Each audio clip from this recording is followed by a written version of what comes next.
ainda, de certa forma, com as mãos atadas, né? Sim. Porque teve esse acordo para suspender a ação, mas ainda tem uma indefinição no Vasco, né? O Vasco vai trocar de acionista maioritário, mas ainda não se fez isso. Teria um aporte em setembro, que não vai ter, óbvio, né? Então, assim, o final do ano no Vasco, como que vai ser isso? Como que o Vasco vai gerir isso? Por isso que eu acho que é um jogo para empate. 1-1. Não, no placar não era agora ainda. Já foi se antecipando. Que é isso? Já foi tirando o problema da frente. Você ficou nervoso com o Flamengo embaixo, já falou logo do empate. O 6-1 foi um divisor de águas mesmo na temporada do Vasco, porque a partir dali tudo se chacoalhou. E a grande mudança que o Vasco tem do que ele era para o que ele é hoje, e isso é o mérito do Rafael Paiva, porque por mais que ele tenha recebido reforços, os reforços não jogam, né? Os jogadores, o Vasco que melhorou é o Vasco que o Rafael Paiva recebeu, e é um Vasco que é muito competitivo. A escalação desse jogo do Flamengo, eu estava olhando agora, para a escalação de hoje? É mesmo. Muda... Flamengo? Não, o do 6-1 para agora... Ele estabelece o Hugo Moura e o Matheus Carvalho como os volantes titulares. Né? Antes estava jogando Galdames, jogando Esforço. Mudou Galdames, esse é o time. O time é e ele transforma o time em um time competitivo. Essa é a marca do Vasco, do Rafael Paiva. E com um time competitivo, o Vasco é capaz de competir com o Flamengo. Com o Esforço jogando no meio campo essa última partida com o Atlético Paranaense. E eu não gostei, preferia que tivesse jogado o Matheus Cocão. Depois entrou o Cocão no final. E assim, a gente viu qual é o ponto fraco do Flamengo do ponto de vista defensivo. A bola cruzada na área. Para quem tem Pablo Verratti, para quem tem Lucas Piton, tá meio óbvio qual vai ser o caminho que o Vasco vai tentar explorar para encontrar o Verratti para tentar vencer o jogo. E aí talvez tenha um ponto interessante da gente observar pensando no jogo, porque provavelmente vai ser a estreia do Alexandro, né? Se tiver condição de jogo já, obviamente, mas está regularizado e o Ayrton Lucas, que é o único outro lateral esquerdo de disposição, está suspenso para a partida, assim. Acho que tem dois lados para olhar para isso. Um é entrosamento, é ritmo de jogo, que complica. Claro. E o outro é qualidade e característica. Assim, o Alexandre tem uma característica diferente do Ayrton Lucas, que é justamente de fechar e proteger a zaga, né? Pode ser, é um cara que não deve sentir jogo, porque o cara com a experiência do Alexandre, né? Para ele é até interessante estrear no Clássico. E ele deve bater com um lado do Vasco que tem o PH, tem o Paulo Henrique, que para mim é menos falado do que deveria, faz uma temporada bastante sólida. Acho que vai ser um jogo... Esse jogo aí também, o Pumita vacilou demais. O segundo gol, aquele gol de Pedro de peito... Tentando achar em que rodada foi esse jogo para olhar a escalação, eu não consigo. 7ª rodada. E eu acho que... Quer que eu te dê a escalação?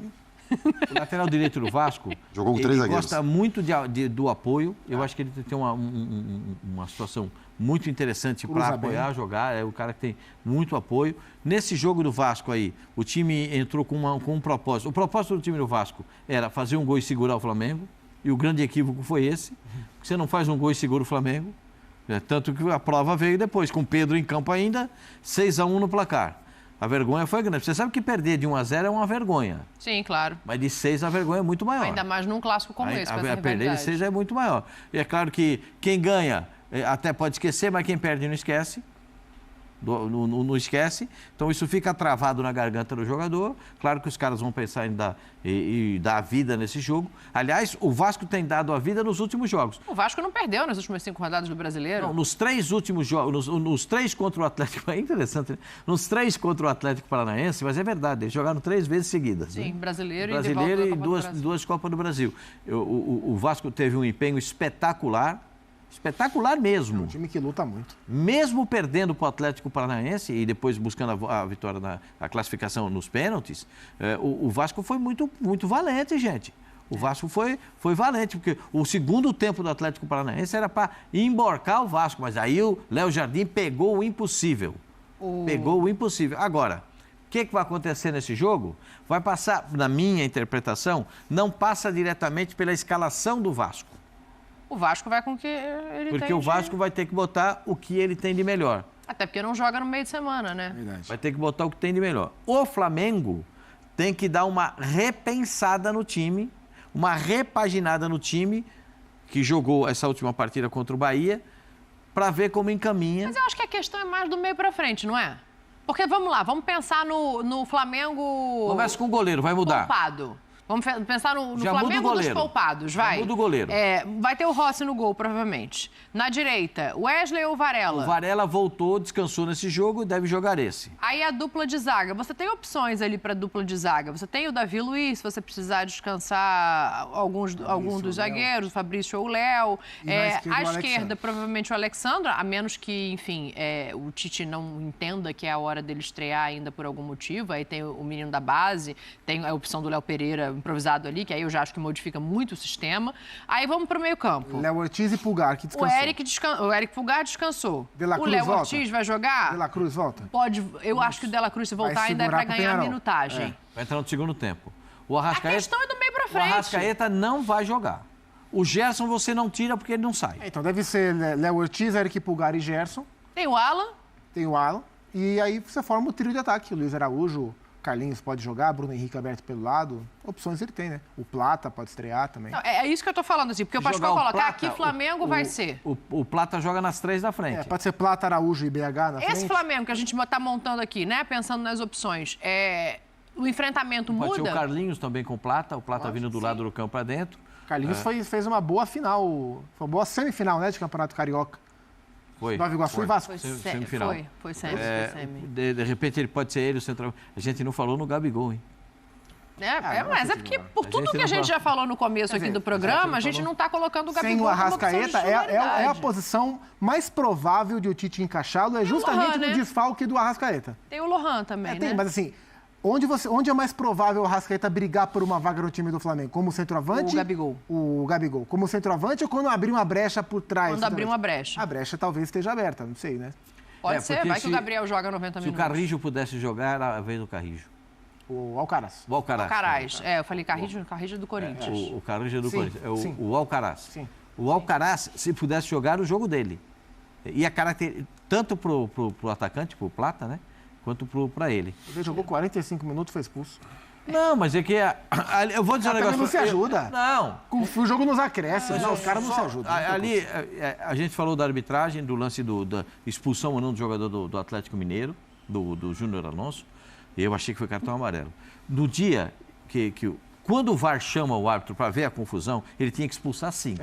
Sim. Ele escolheu um de cada lado e assim foi. Então, segue o jogo. Já tinha expulsado o cara que provocou a briga, certo? Que foi o Júlio Alberto. E segue o jogo. Não precisava. Tem muita intervenção. Foi chamado no VAR, muito né? Ele foi chamado para olhar no VAR. Aí... Para trás mente não, Pascoal. Vamos para frente mente. Deixa eu fazer o seguinte, deixa eu ouvir aqui, lado a lado, né? O Léo Pereira falou hoje para a TV do Flamengo, o Paiva também, que eu quero que o Praz desenhe aqui para a gente como vai ser esse enfrentamento. Vamos ouvir os dois lados. Mas acredito que a gente jogou o jogo que foi se descrevendo ali, que foi se desenhando durante a partida. A gente foi no meu ponto de vista, a gente foi uma equipe muito consistente. Na hora de defender, a gente defendeu muito bem. Na hora de atacar, a gente soube explorar os vacilos do Bahia.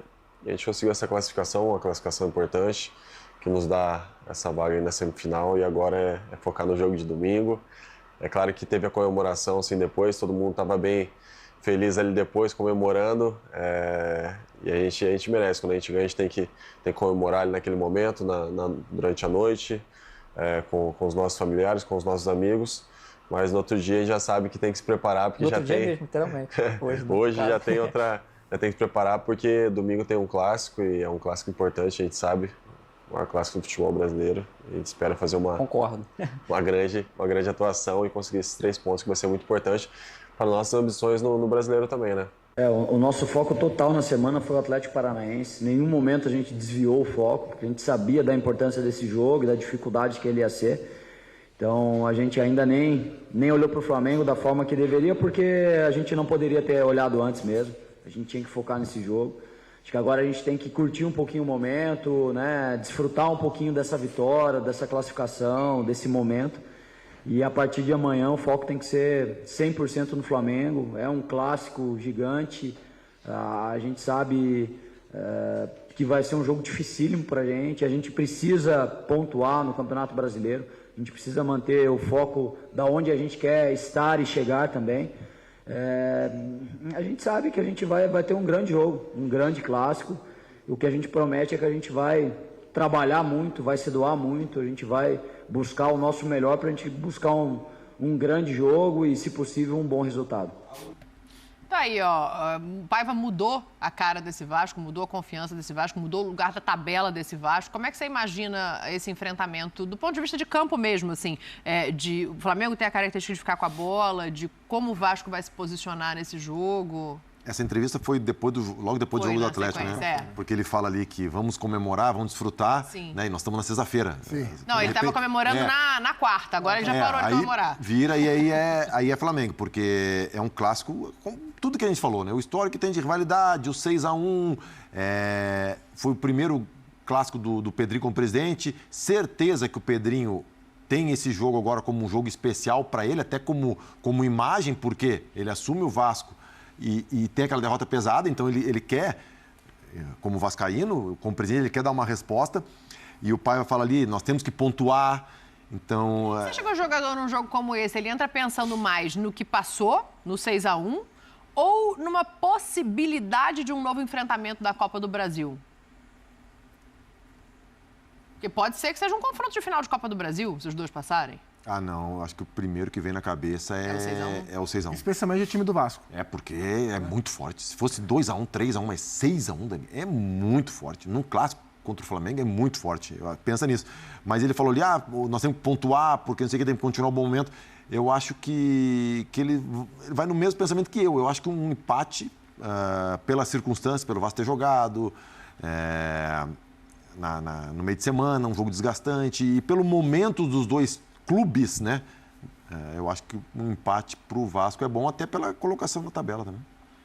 O Zupa entra num ponto legal, né? Que é assim, de pensar no Verratti lá na área. É o caminho. O Verratti é um jogador que explora muito o cabeceio, não bola precisa aérea. servi-lo tantas vezes. O Verratti é o tipo do cara que não precisa... Claro que é melhor que ele receba, mas ele não precisa receber 5 bolas no jogo. Se ele receber 2 bolas no jogo, uma ele vai guardar. O nível de aproveitamento dele na bola aérea é uma coisa assombrosa, assombrosa. E o Vasco tem... bola ruim que vem no alto, ele tem que encaixar o corpo na bola. Ele atropela o zagueiro. Né? E o Vasco tem os 2 laterais, né? Mas especialmente o Piton. O Piton tem uma maneira de encontrar o Verratti, que é coisa rara. O PH também, mas o Piton mais. Certamente vai ser esse o caminho. Tenho dúvida se o Paiva vai com o Payet ou se ele vai com o meio campo mais reforçado, por ser o Flamengo. Né? Porque o Payet, no momento sem bola, para o tipo de jogo que o Vasco talvez tenha que fazer contra o Flamengo, talvez não seja a melhor escolha. É que o Watson não está jogando, né? Porque o Watson corria para o Payet, né? Agora... Ryan, David e o Verratti. O Ryan foi expulso na Copa do Brasil, mas pode jogar no Brasileiro. E o David é um cara que cresceu muito de produção nas mãos do Rafael Paiva. O Vasco vai competir contra o Flamengo. Não sei se vai ganhar. Vai competir, né? Não imagino o Vasco que não vai brigar pela posse. Porque o Vasco não competiu. 6-1 foi isso, foi uma ausência de competição por parte do Vasco. Mas dali pra frente hoje esse time compete contra qualquer um. A situação é completamente diferente daquele jogo, né? Sim. E até o Mas você imagina um Vasco brigando pela posse de bola? Isso eu acho mais difícil, né? Improvável. Não, eu acho que o Vasco vai ter que... O Vasco vai usar o que ele tem de melhor, que é o chamado contra-ataque, né? O Vasco gosta muito dessa bola da velocidade, para poder chegar no seu centroavante. Eu acho um jogo muito complicado. Eu não vejo muita facilidade para o Flamengo nesse jogo, não. Até pelo que a gente falou em relação ao Bahia, né? O Bahia não é de transição rápida, e isso facilita a marcação do Flamengo. É um outro tipo de enfrentamento. Radicalmente outro tipo de jogo. A ultrapassagem dos laterais, a velocidade são 2 pontas que jogam. Então a gente precisa ver, o comportamento... Você sabe que o que eu gosto do time do Vasco? É que o Vasco, quando toma um gol, os caras se incomodam. Não é igual a seleção brasileira, toma gol, todo mundo abaixa a cabeça, tudo assim. Os caras está revoltado com a seleção. Os caras se incomodam. Você pode ver, o Vasco toma gol, tá um falando, esse aqui você não marcou. É isso. É isso. O Vasco tomou o gol contra o Atlético Paranaense, o Esforça pegou e foi chamar. O Esforça, está chegando agora, foi chamar a atenção dos caras lá do Léo, entendeu? Sim. Vai reclamar do Maicon. Por quê? Porque alguém tem que se incomodar quando toma gol. Alguém tem que falar. Porque se todo mundo achar que tomar gol é bonito, perde o jogo.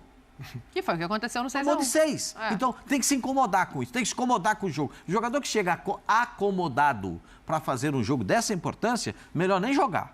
Mas não vai ele ser tem que estar incomodado. É o que o Praz falou. Botar na cabeça deles, vocês tomaram de 6 lá, hein? A vergonha que vocês... O Pedrinho pode falar. A vergonha... Porque o presidente não precisa ir todo dia no vestiário, não. Mas de vez em quando é bom ir. Esse é um dia bom para ir lá. Ó a vergonha que vocês me fizeram passar. Eu quero ver o que vocês vão fazer lá hoje. Dito isso... 2-1 Flamengo. Ué, mas falou que vai brigar, que vai não sei o quê, que vai competir, que vai se incomodar de tomar gol e 2-1 Flamengo? Como é que é isso? Como, minha senhora? É só uma reflexão a respeito do jogo. Entendi. Tá bom, então. O Praz já se adiantou. Você quer repensar seu placar? Não, 1-1. Esse 1-1 dele não tá saindo com muita convicção. O mandante é o Flamengo? O mandante é o Flamengo. 1 para o Flamengo, 2 para o Vasco. Ó. Uma vitória do Vasco. Jesus! Você perguntou quem era o mandante? Pra Para quê, fazer então? 1-2. Para fazer o Fazer ao contrário, o placar 1-2. Ah, entendi. Esse time do Vasco, ele compete. Compete Acho e honesto. Maracanã, o Flamengo e Vasco, dito é isso, um Maracanã que fica muito mais parelho do que com outras torcidas. Com outras torcidas, o Flamengo manda no Maracanã. Dito isso... Dito isso, tá na hora da gente ir embora, não é isso?